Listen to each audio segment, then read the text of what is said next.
কিছুদিন আগে দেখছিলাম মিজানুর রহমান আজারী সাহেব আমাদের নবীজিকে কটূক্তি করে বলছিল যে কাউবয়। আমরা যেটা জানি যে কাউবয় বাংলা অর্থ হচ্ছে রাখাল। তো আমরা ইউটিউব বা ফেসবুকে আপনার একটা গজল দেখছিলাম, রাখালিয়ার বেশে এরকম একটা গজল দেখছিলাম।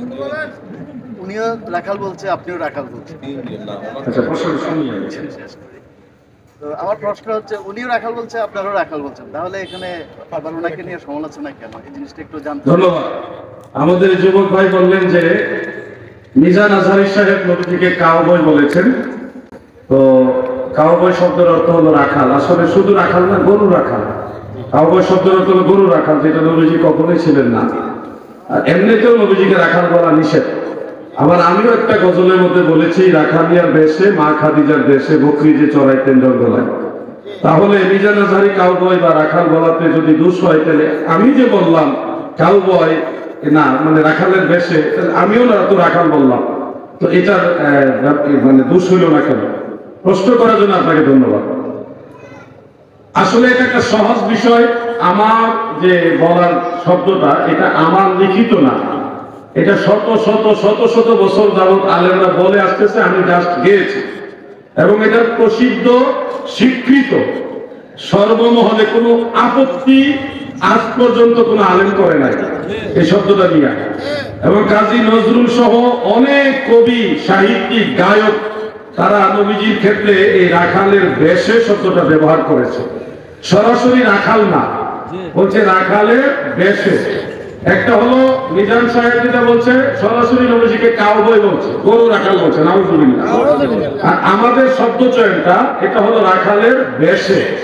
বেশ শব্দের অর্থ হলো সরাসরি ওই জিনিস না, ওইটা সুরত ধারণ করেছেন। যেমন নবীজি মানব বেশে দুনিয়াতে আসছেন, এটা কোরআনে আছে। কিন্তু ইন্নামা আনা বাশারুম মিসলুকুম, এই মিসলুকুমের ব্যাখ্যায় মুফাসসিরিন কেরাম লিখেছেন ইন্নামা আনা বাশারুম মিসলুকুম ফি সূরাতিন, অর্থাৎ নিশ্চয়ই ভেষে আমি তোমাদের মতো।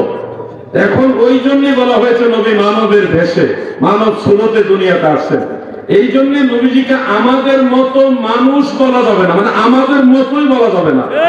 তিনি মানুষের সুরতে, মানুষের বেশে দুনিয়াতে আসছে। মর্যাদায়, জ্ঞানে গুণে, সর্ব বিষয় তিনি সকল মানুষের ঊর্ধ্বে। একটা আরবিতে প্রবাদ আছে, জায়েদুন কাল আসাদ, জায়েদ বাঘের মতো বা জায়েদ সিংহের মতো। এখানে মতো শব্দটা মূলত বাঘ বুঝাইবার জন্য বলা হয়নি, বলেছে তার যে হুঙ্কার, তার যে ক্ষমতা, পাওয়ার, এটা হলো বাঘের মতো, এটা রূপক অর্থ। তো এখানে আমাদের যে ভুল বুঝাবুঝিটা হচ্ছে, সেটা হলো মিজান সাহেব সরাসরি বলেছে কাউবয়, নাউজুবিল্লাহ। নবীজিকে রাখাল তো না, গরু রাখাল বলছে, যেটা সরাসরি কোরআনের বিরুদ্ধে, আল্লাহ কোরআনের আয়াতের বিরুদ্ধে। লা তাকুলু রাঈনা, কোরআন বিরোধীটা। আল্লাহ বলছে আমার নবীকে রাখাল বলিও না। আর উনি সরাসরি শুধু রাখাল বলে নাই, কি বলছে আমি বারবার উচ্চারণ করতে ভয় পাইতেছি, বারবার বলতে পারতেছি না, ভয় লাগে। কথা বুঝতে পারছেন না? বেয়াদবি হইলে তো সব শেষ। তো এই জন্য মনে রাখবেন, বাল্যকালে, কিশোরকালে প্রিয় নবীজি ভেড়া বকরিদেরকে দেখাশোনা করেছিলেন রহমতের নজরে। মা খাদিজার ভেড়া বকরি হোক, বিবি হালিমাতু সাদিয়ার ভেড়া বকরি হোক, বা খাজা আবু তালেবের ভেড়া বকরি হোক, যাদেরই হোক, এগুলি দেখাশোনা কিন্তু প্রিয় নবীজি কিছুদিন করেছেন। এটা হলো রহমত হিসেবে।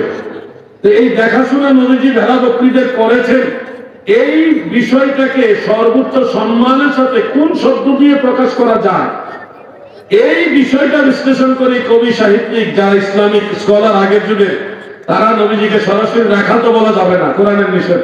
এই জন্য তারা বলছে রাখালের বেশে।